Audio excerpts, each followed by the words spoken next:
here. Oh, there you are. Thank you. Committee Member Cowell? Absent for roll call. Committee Member Coulter? Here. Committee Member Mallory? I see her there. Okay. Chair Parkhurst? Present. Committee Member Lesser? Here. Committee Member Mahmood? Here. Committee Member Chen? Here. Committee Member Byers? Here. Thank you. We have quorum. Great. Good afternoon, everyone. Welcome to the September 24th Energy Committee meeting. Do we have any general public comment at any of our locations? We did not receive any here. Okay. And did we receive any emails or written comments for the meeting? No. All right. All right, then we'll move on to the consent agenda. We have 2 items on the consent agenda, the minutes from August 27th and a receive and file on the risk management team report. Does anybody have any questions or comments on either of the consent agenda items? Hearing none, I'll entertain a motion to approve. Move approval. Second. Diana? Lesser. Great. Madam Clerk, would you please call the roll? Yes, thank you. I have a motion by Committee Member Mahmood and a second by Committee Member Lesser to approve the consent calendar. Committee Member Maloney? Yes. Thank you. Committee Member Coulter? Yes. Committee Member Mallory? Yes. Chair Parkhurst? Aye. Committee Member Lesser? Yes. Committee Member Mahmood? Yes. Committee Member Chen? Yes. Committee Member Byers? Yes. Thank you. Motion passes. Great. All right, the next, we'll move on to our regular agenda. The first item in the regular agenda is an oral update from the Vice President of Power Supply. Vice President Descania, do you have an update for us for this meeting? Thanks, Chair Parkhurst. I actually don't have any items to mention in today's report. I'm just looking forward to seeing everyone on Friday, so that's all I've got. Yes, looking forward to that myself. All right, well then we'll move on to the next item on the agenda is to approve the 2025 Clean Energy and Reliability Shortlist and Waitlist from the RFO review team. Steph, who is going to give us the presentation today? I'll be giving that today. Great. All right, so we can go ahead and get started. So yeah, I'm excited to share the RFO results today, and I'm pleased to present the 2025 Clean Energy and Reliability Shortlist and Waitlist as recommended by the RFO review team. So we can go to the next slide. Okay, so earlier this summer, we launched the 2025 Clean Energy and Reliability RFO. And on July 28th, CPA received 106 proposals, which is actually a 33% increase over last year's Clean Energy RFO. 25 proposals have since withdrawn for various reasons, mostly related to deadlines in the CAISO interconnection process, which leaves 81 projects available for consideration. Most offers were for either standalone storage or renewable generation and storage. For renewable generation, all proposals were for solar, aside from 2 wind proposals. As we have in the past couple of cycles, staff has established procurement targets for renewable energy and resource adequacy, and there are enough viable projects proposed in this solicitation for CPA to meet or exceed those procurement targets. And kind of as we look ahead, we expect that viable projects, especially solar and wind projects, are likely to increase in price over the next RFO cycles as developers are really navigating the uncertainty of the current landscape, including the potential for reduced or eliminated federal tax credits, certain tariff costs, and interconnection delays. And on September 12th, a review team composed of 4 Energy Committee members and CPA staff, including the CEO, COO, and myself, met to produce a shortlist and waitlist recommendation. And the purpose of today's presentation is for the Energy Committee to consider the review team's recommendation. so we can go on to the next slide. So the requested action today is to approve the 2025 Clean Energy and Reliability RFO shortlist, which is on slide 17, and waitlist, which is on slide 18, as recommended by the RFO review team.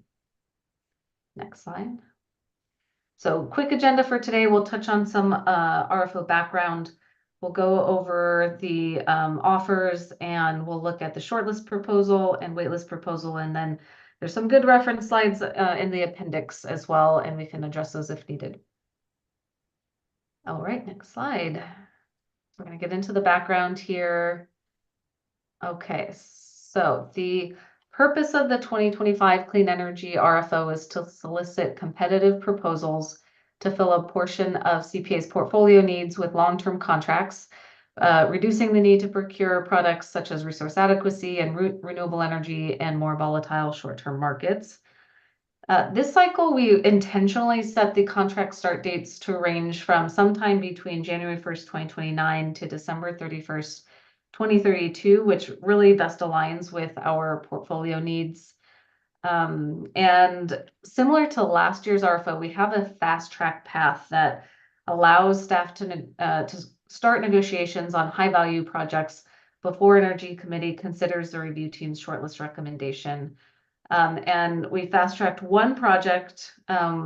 We have talked to them. They seem very excited about proceeding, but apparently have a very long internal approval process. So we're still waiting to kind of get that final go ahead to move forward. But the project is included as part of the shortlist recommendation. In anticipation of the tariff and tax rate uncertainty, we implemented 2 new features in this RFO that allow proposers to offer price adders if tariff costs exceed a benchmark tariff rate, and price reducers if the proposer receives a tax credit rate above a benchmark rate identified that they identified, basically. And we've added 2 new qualitative evaluation criteria to inform the proposers as to how CPA will consider these evaluation criteria of their offers. So the first is the addition of the investment tax credit and production tax credit price reducers. This ranks projects based on the percentage decrease for the ITC or PTC price reducer relative to the contract price that they offered. And then the second new qualitative criteria is tariff price adjusters, which ranks projects based on the percentage increase in the tariff price adjuster relative to the contract price that they offered. So this was to kind of get ahead of some of the questions we knew that were coming. So we can go to the next slide. Okay, so similar to previous years, we have targets that were developed using what we call a ratable procurement strategy, meaning that CPA would need to procure equivalent volumes over a 3-year period to meet our goal to supply 95% of our renewable energy and 80% of our RA needs with long-term contracts. This methodology results in an annual procurement target of 450,000 megawatt hours of renewable energy, and then 371 megawatts of resource adequacy for this year, and then the next 2 RFO cycles. So same amount for all 3 cycles. However, the board, as you know, recently approved the 125 megawatt SunZia wind contract just earlier this month, which reduced both the renewable energy and the RA procurement targets for this RFO. And then, so as a result, the remaining ratable procurement targets for this RFO are 55,000 megawatt hours of renewable energy and 339 megawatts of RA, as shown in this table. So SunZia did take out a chunk of the renewable energy need, but as always, there's more to consider in the RFO process. So let's talk a little bit about that in the next slide. All right, so when the review team met to kind of narrow down the projects and formulate its recommendation, the starting place is always evaluating projects based on the criteria specified in the RFO protocol. And in working to make final decisions, there was additional context discussed in the review team that we wanted to provide here. So The first bit of context is deliverability. The review team preferred projects that have full capacity deliverability status secured, ability to provide RA, which is also outlined in the RFO protocol. Environmental stewardship and project location. Projects with low environmental stewardship scores or low project location scores were deprioritized in the selection process. And for the quantitative evaluation, of course, projects were prioritized that had higher RA normalized NPVs than those with lower net present values. And finally, with regards to tax credits, a kind of new topic for this cycle, the review team considered whether procuring projects above the RFO's procurement targets was warranted in anticipation of dwindling opportunities to secure projects that are eligible for tax credits that may not be available in the future. So there is a lot of uncertainty if we're seeing the last of the projects that qualify for investment tax credits or production tax credits. And there is a strong possibility that pricing in future RFOs will be higher as a result of these tax credits going away. And ultimately, the review team recommends a shortlist that is greater than the ratable procurement targets that were established for the 2025 Clean Energy RFO in order to secure projects that do have some tax credit certainty. And then given the uncertain nature of contract negotiations, the review team also recommended a pretty robust wait list of projects to use as a backup in case projects on the short list should become unavailable in the RFO process. So you'll see this when we get to the recommended waitlist slide. All right, so let's keep going here. We've got our offer overview. You can go to the next slide. Thanks. So I'm just going to pull out a few highlights here of the offers that we received. We originally, as I said, received 106 offers from 37 sellers with 81 projects remaining. Most project offers were for new build projects, 99 of those, and most of them had deliverability, so 78 projects. Let's see, in terms of offer locations, we saw offers across 3 states, 30 counties, and that includes 21 local projects. We got a lot of fast track requests for this cycle, really largely due to this interconnection deadline that we knew was going to be occurring in the middle of this RFO. And then CODs spanned kind of the full range of the requested COD times that we had put out in the protocol. And then on technologies on the right here, we saw most offers for standalone storage, then renewables and storage came in next, followed by RA only offers. That's kind of a high level summary. We can go on to the next slide. So we saw a lot of offers that came in that have a positive net present value when ranked by RA normalized NPV. So this is really great to see. It's not until maybe 2/3 of the way into the third quartile that you kind of start seeing the NPV going negative. So there's just a lot of projects here that we see that will provide value to CPA for the long run in this solicitation. Next slide. Okay, so I'm going to touch on our evaluation criteria. This is going to look familiar to a lot of folks that have gone through RFOs before, but I'm just going to touch on it to kind of align on what our scoring criteria was. And then we, of course, added that tariff and tax credit adjuster that I mentioned. The quantitative criteria, the qualitative criteria, the quantitative criteria. This is the net present value ranking that I just shared. What's the value of the energy, the value of the RA, the renewable energy credits that we'll receive from each project versus the contract price that they offered. Development risk, where is the project on site control, their interconnection process, permits, what is the developer's experience? That all goes into the development score. Environmental stewardship, does the project provide additional societal, health, economic, or environmental benefits beyond just kind of the inherent nature of the energy produced, or is it located in a renewable energy zone? And workforce development, will the project use targeted hire, will it use union labor, multi-trade project labor agreements, or can it demonstrate that it's going to pay prevailing wage, those kind of things? And then benefits to DACs. Is a project located within a DAC and demonstrates workforce or community benefits? Has it conducted community outreach? Those are all things that we're looking for in scoring for disadvantaged communities. And then the project location, is the project in or out of LA and Ventura counties, or in a federally designated energy community, or is it on tribal lands with community support? Those are criteria that go into project location. We talked about the tariff and tax adjusters at the outset. And the last thing I'll mention here is just the natural gas tolling proposals do have a modified evaluation criteria, which is detailed in the appendix. But no natural gas toll offers are part of the recommended shortlist or waitlist this round. Okay, next slide.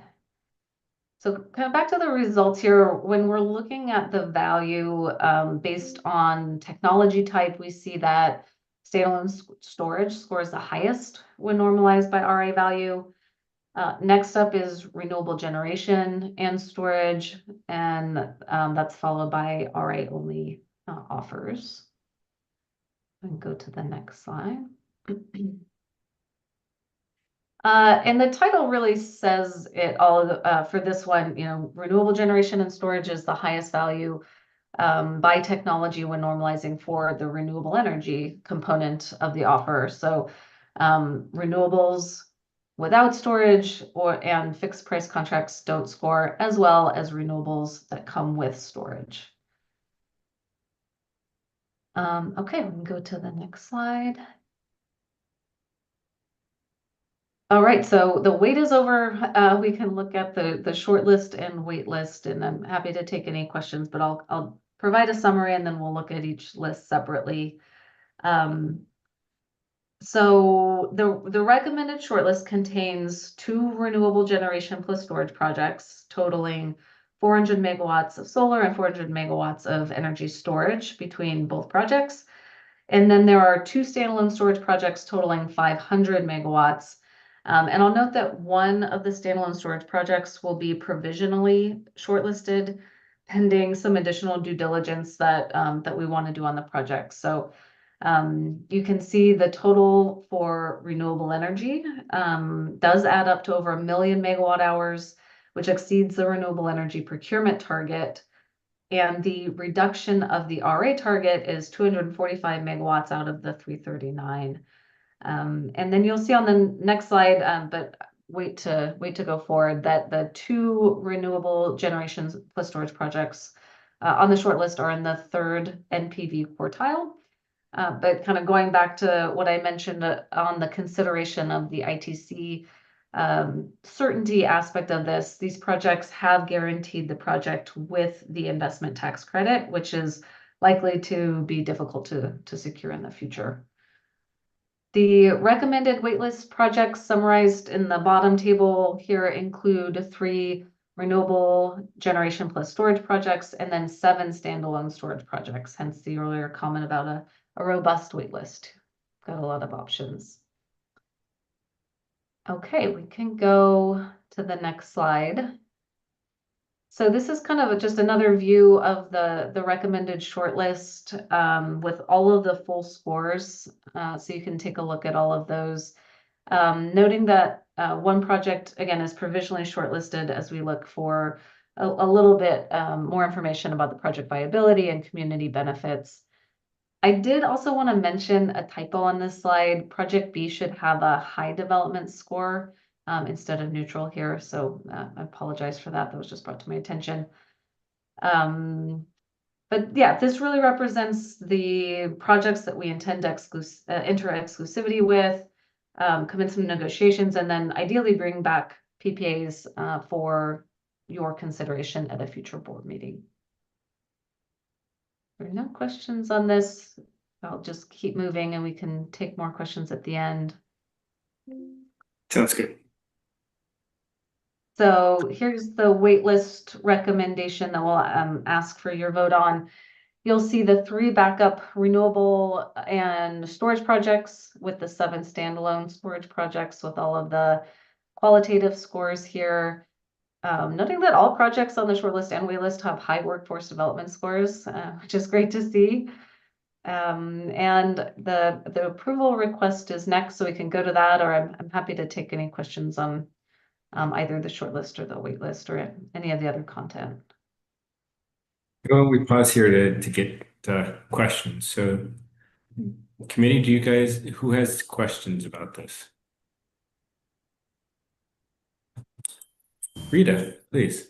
Okay, great, thank you. I just a question about if you move to the waitlist projects because one of the ones on the short list fall off, is there any particular order that you would take them? We start from the top and work down. Okay. Thank you. Director Mallory. For the presentation and laying it out so clearly. Thanks for noting that correction. I was wondering about the neutral piece.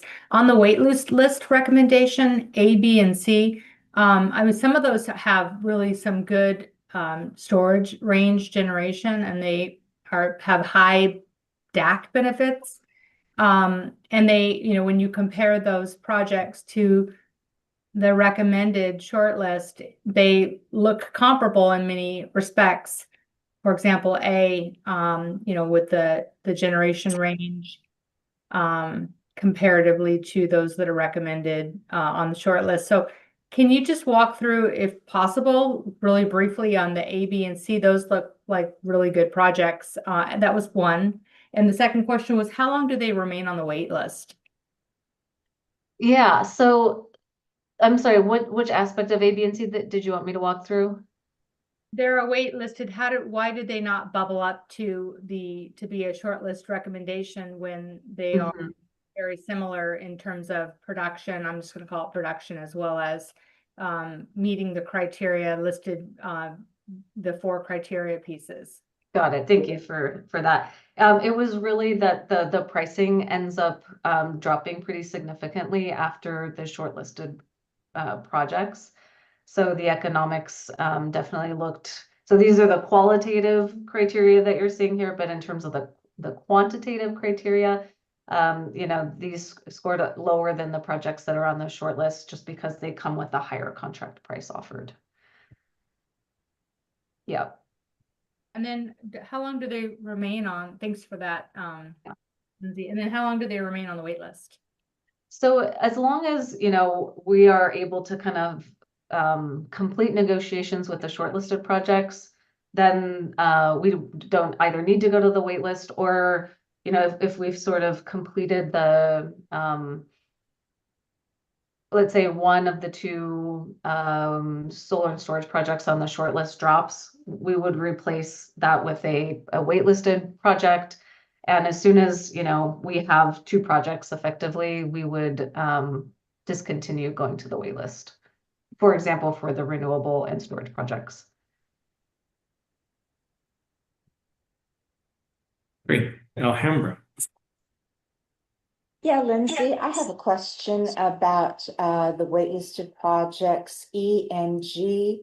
They each have high attributes in each of the considerations, and they're also each in the first NPV quartile, which I assume means a favorable price. So I'm curious as to why they are not at the top of the shortlist.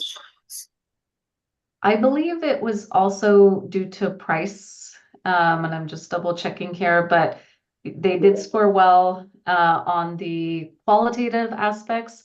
However, these are they are ranked in order of the economics in this list. So we got better pricing with the projects that are on the short list.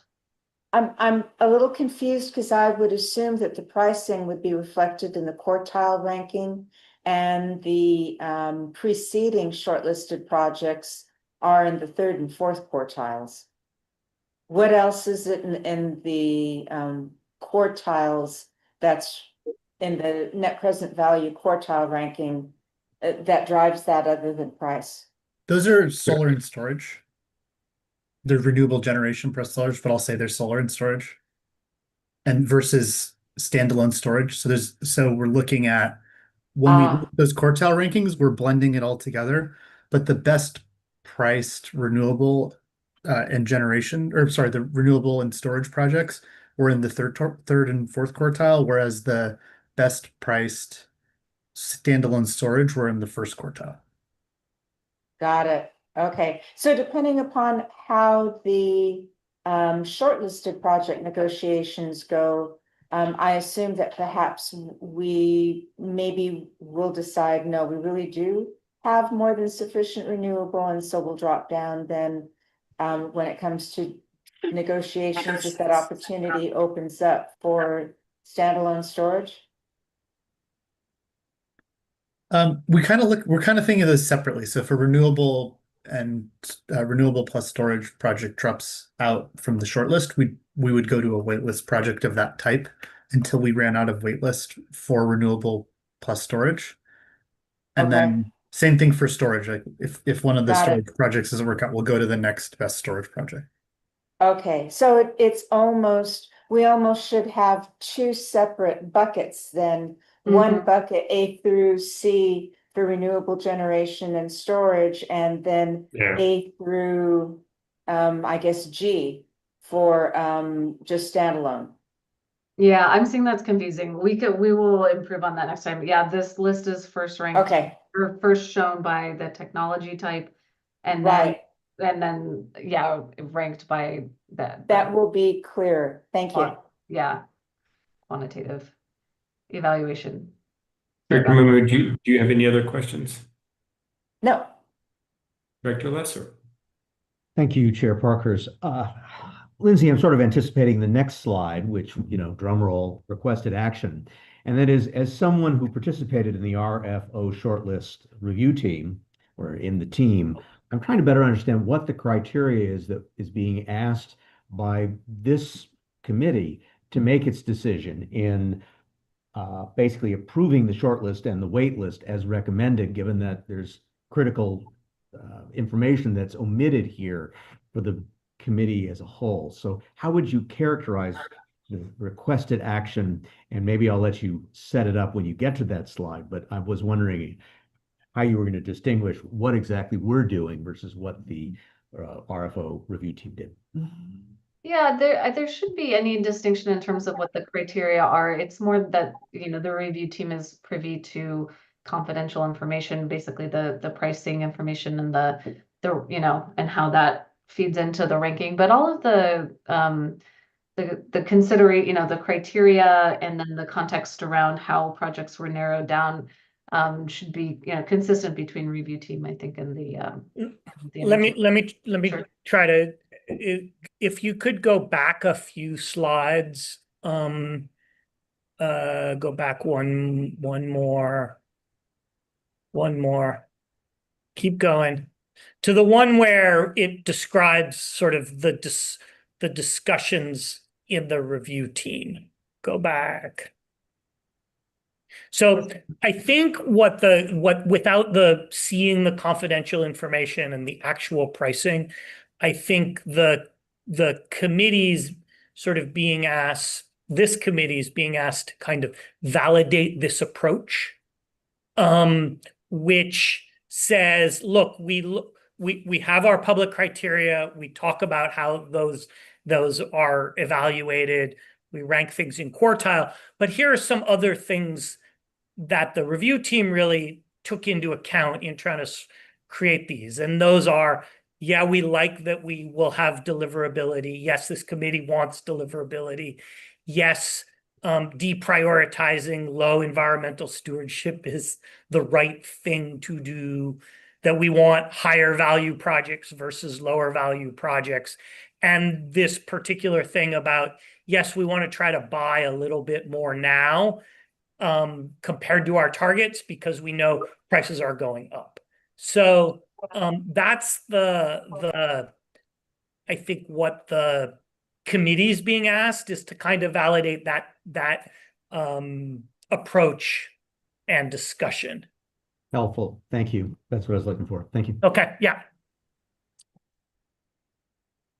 Yeah. The and on slide 16, there's one of the ones that says there's additional due diligence on it. Is there anything about the due diligence we can disclose here about it? Clearly that's one that I think the review team came back and said this is interesting, but more work needs to be done before we go forward. I'm just curious if there's, and not agenda 16. It's slide 16, so it'll be 26. I'm just wondering if there's anything more that we can are able to share with the committee here. I think we just could say, all we could say is we want to make sure that the project is indeed viable, and in light of everything we're aware of about the project from their narrative that they provided. Fair enough. Perfect. I mean, move one further. I think it's the one where it's got the actual. Yeah, there we go. Okay. Other questions from the committee?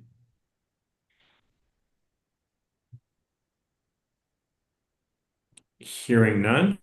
I think we'll at the point of entertaining a motion to approve the short list and the wait list. Oh, Alhambra. Move approval of the All right. recommended short and waitlisted projects.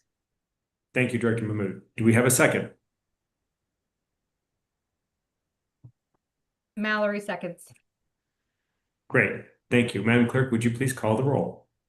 Yes, thank you. I have a motion by Committee Member Mahmood and a second by Committee Member Mallory to approve item number 4 as presented. Committee Member Maloney, how do you vote? Yes. Committee Member Coulter? Yes.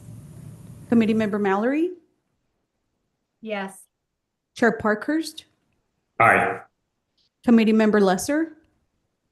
Yes. Committee Member Mahmood? Yes. Committee Member Chen? Yes. Committee Member Byers? Yes. Thank you. Motion passes. Great. All right. We'll move on to the next item on the agenda, which I believe is committee member comments. Does anybody have any comments for the committee today? I just want to share, I heard a disturbing report on a podcast earlier this morning that China is anticipated to eclipse the US in renewable energy technology development because of the radical pullback that we're seeing. I also saw as a headline, I didn't read the article, that I believe it's DOE just withdrew $13 billion in renewable energy programs. I hope that that won't affect any of our short or waitlisted projects, but that's part of the reason why the review team acted as it did, and we suggested that that CPA exceed the initial targets that were established in this RFO because of the very significant uncertainty in the short term with regard to energy procurement and investment in renewable energy facilities. Thank you for that. That's helpful. Would you share the podcast that it was on? It's Wall Street Journal, What's News? So it gives a summary of what's happening, both political as well as business areas of interest. Great. Great. Thank you for that. I just add, in the order of our environmental policies being eclipsed, I'm looking at the New York Times, and it has a headline that President Xi told a UN climate conference that his country would seek to reduce emissions by at least 7 to 10% by 2035. So while our country goes one direction, at least China is going another, at least in its public pronunciations. So I share the larger issue that Diana expressed that's relevant to the work that we're doing. And just thank staff for all the support that you're providing to allow us to do the good work that CPA is doing.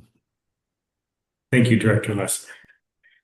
I'll provide a ray of hope. as I often do. I will say that in some recent articles and podcasts that I've been listening to, that 90% of the renewable energy, the energy that it was put on the grid this year, over 90% has been renewable, solar and wind.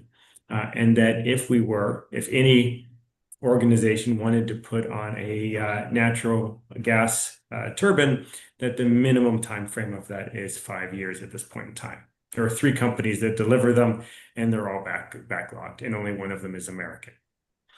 So,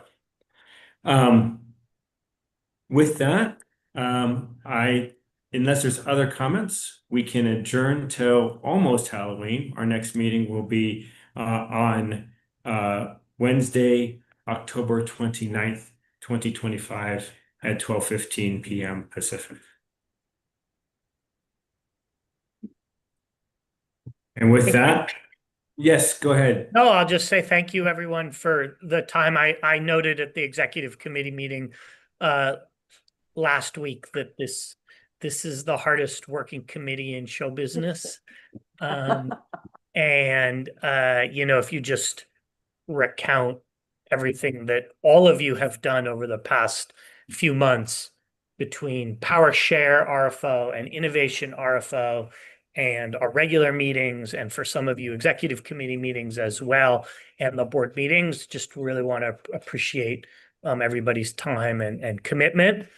And we'll look forward to seeing you in 2 days. Yes, look forward to seeing everyone in person. Until then, take care, everyone. Thank you.